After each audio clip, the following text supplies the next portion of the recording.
Hello, I'm Marilla Sargent, Vice President and Branch Manager of the Montlake Terrace office of Home Street Bank. Home Street Bank is proud to sponsor these videos, which will help the voters make an informed choice in the November elections.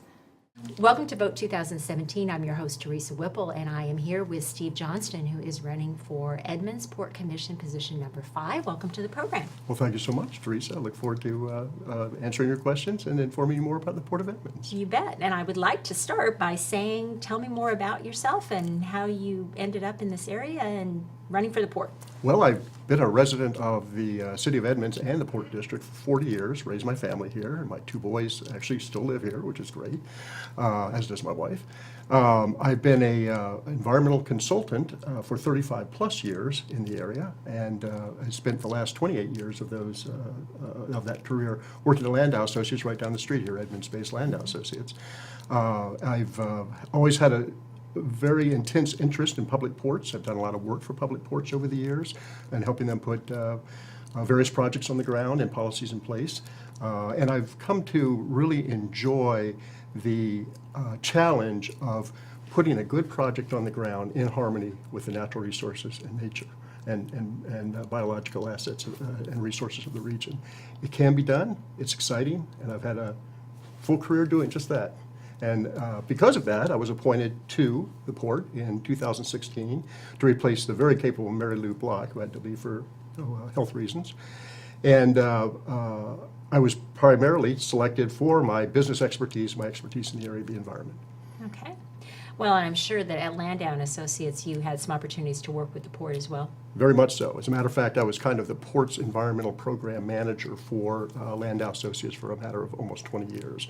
That included working on the Harbor Square cleanup, helping or overseeing the design of the boat pressure wash facility and the boatyard stormwater treatment facility.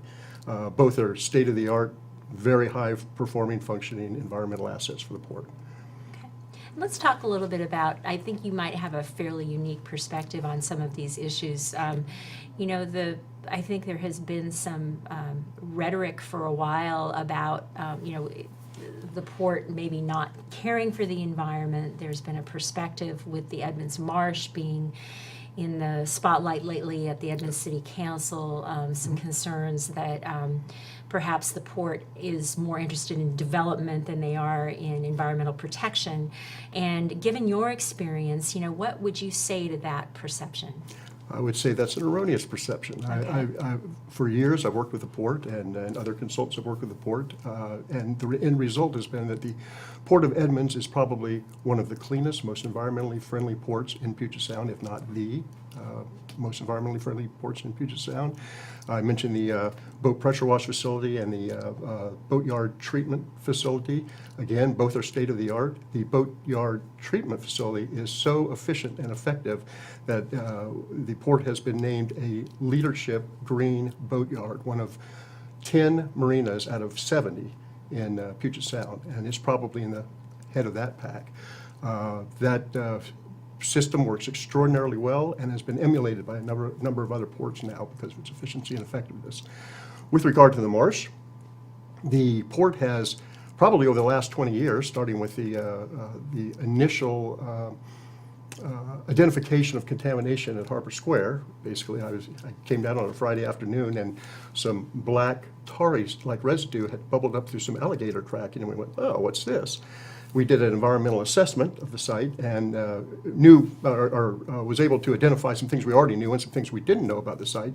There were a number of industrial uses historically at Harbor Square. One was a railroad cleaning facility located down where it was a blue collar, the dog place, yeah. and the two or the one brewery in that building. Underneath that building, then there was a oil depot at Dayton and the railroad tracks basically, and a asphalt batch plant right in the middle of the site. And the asphalt batch plant was actually the lease for the asphalt batch plant called for them to take their residuals product and use it to fill out into the marsh.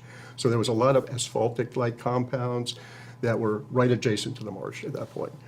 When we found that out, the port immediately said, well, is any of this getting to the marsh? or is it any of this getting to Puget Sound? And we did a series of groundwater assessments and said, no, it's not. The material down there is so viscous that it's not moving with groundwater. So we monitored it for several years. Then finally, there was a identification during an inspection of the storm drain system, I think it was about 2004 or 5, and the storm drain rings were leaking. And some of the petroleum hydrocarbons were leaking into the storm drain, were sitting there in the water. We found those, and we also found a couple of very minor releases to the marsh. At that point, the port said, enough, let's clean Harbor Square. We were trying to get MOTCA funding, state funding to do so, but we were unable to do that for a variety of reasons. It wasn't there. And the port said, it doesn't matter, we're going to do it voluntarily. And they put probably about $2 million into that cleanup, including replacement of a lot of the infrastructure there, including the stormwater system. And that was the beginning of, that was a very significant effort. And on top of that, in later years, matter of fact, over the last 3 or 4 years, the port has replaced all the roofs at Harbor Square with, for lack of a better term, environmentally friendly roofs made of plastic that impart very few constituents into the stormwater. We've also put filters in all the storm drains. We routinely clean out the vector waste or the waste that accumulates in the storm drains. And we meet or exceed all best management practices for stormwater at that site. So we're taking care of our stormwater.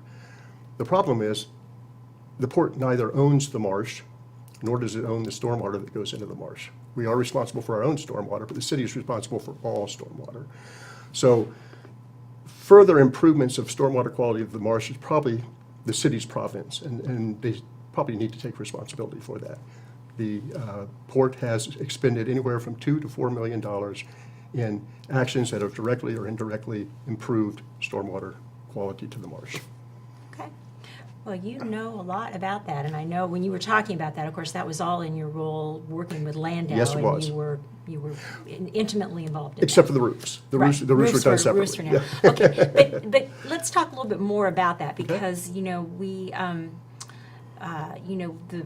you weren't on the Port Commission when the commission proposed the changes to the master plan that would have had some different looks to that Harbor Square complex. And of course, those buildings are basically, do you call them pop-up concrete? 1985 right. tilt-up concrete structures. And some of the plans that the port had proposed at the time were some different kind of mixed residential, commercial buildings with a little bit more height than what most people are used to. And of course, there was a lot of controversy over that plan. And the city council, which had to approve it, basically said, no, we don't want to do this right now. Right? That's correct. They were certainly heading in that direction. Yeah. And the port, seeing that, did withdraw the right, plan. before they even got too That's far correct. with it.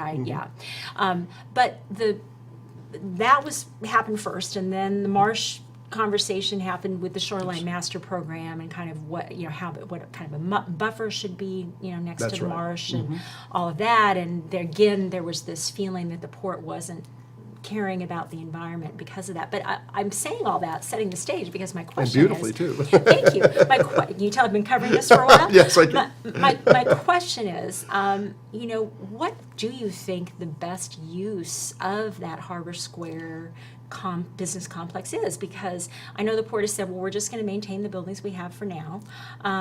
But there are some people who will say, we don't think there should ever be residential in that area. We don't think it's the right place for that. There's environmental considerations. I know the view issue is a whole nother, I know that there were view studies done, and they showed that even if those buildings were built, there would be no view blockage. So that was pretty much put to bed. But the environmental questions, the residential, what do you say to all that? Have you thought about it much? Well, I'll start by saying that there are no plans at this time that, that you'll hear sometimes people say, well, the port's just ready to push another big plan out there. Well, first of all, we wouldn't develop that site. We would offer the site up for development. A developer would come in and would essentially work out the particulars, and we might help with the land use entitlements, et cetera. But the port would not be the developer of Harbor Square. Now, will Harbor Square get developed sometime in the future? Oh, probably, because again, we have 1985 tilt wall construction buildings there that aren't going to last forever. Right. They're in pretty good shape, but they're not going to last forever. But there's no real plans to do that at this time. What do I think would go down there? Well, I disagree with the fact that residential uses couldn't go down there. I think that would be a great place for residential uses. We have a huge demand for residential uses in downtown now. There's just not enough supply. And I think that would be a good use. And as far as people saying you can't really design for that, you know, you have seismicity issues and other issues, and you know, sea rise, and you can design for anything. One of my old mentors used to say you could build a nuclear power plant on the Vantage Bridge if you had enough time and enough money.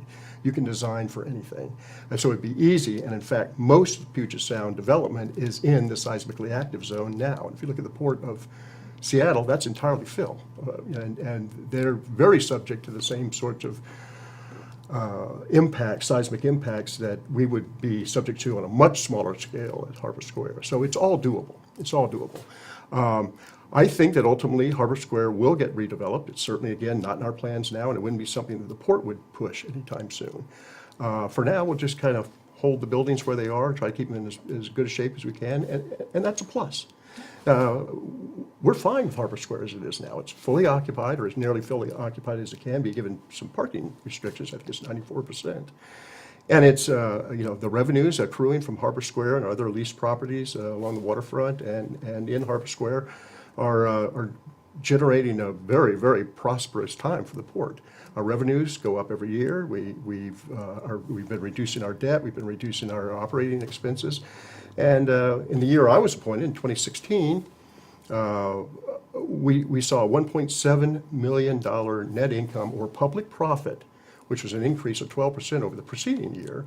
And in the first 2 quarters of this year, it's gotten even better. So the port is in excellent financial shape. There's no incentive on our part to go in and try to redevelop or promote redevelopment of Harbor Square. But ultimately, I think it could become a very, very viable mixed-use concept, and one that would be a great benefit to the community. Okay. Well, another follow-up question is, because of all of these things we just talked about, my perception is that there seems to be somewhat of an ongoing tension between the port and the city. And how do you propose, first of all, do you agree with that? And second of all, how do you think that could be mitigated? Well, I'm kind of a late comer to the game here a little bit, having only been a commissioner for 15 months. But I did see some of that friction, certainly during the buffer discussions and things of that nature. And of course, the port came at it from the aspect that we had top-notch scientists. The Tulalip tribe even wrote a letter saying that buffers in and of themselves are not very good protectors of wildlife and or natural resources. They usually have to be in combination with other engineered improvements. And that's why we were pushing, back then, why the port was pushing for redevelopment of Harbor Square, in part to generate those revenues that would allow those types of protections to be incorporated.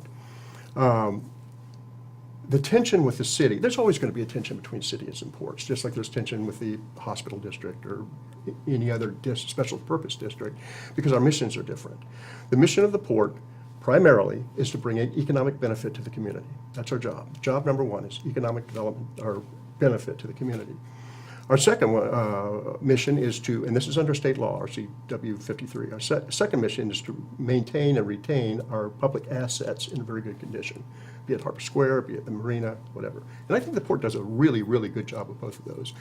Third is that environmental piece, kind of the overlapping environmental piece, to make sure that we're living in harmony with our surroundings. And I think the port has done a good job with that too. Maybe misunderstood on it, but they've done a very good job. Kind of quiet, but a good job. We have an excellent relationship with the city. With city staff, our staffs get along wonderfully. You know, we've gone through a number of redevelopment projects over the years, and the city's been very good. You know, they may come back and ask for more stuff, but you know, ultimately we've gotten along very well with them. The mayor's been great, and I think for the most part, the majority of the council members and commissioners get along just fine. But there's always going to be a little push and pull, you know, because we have different objectives, and I think that just leads to healthy discussion. Okay, well, that's a good perspective. Thank you for that.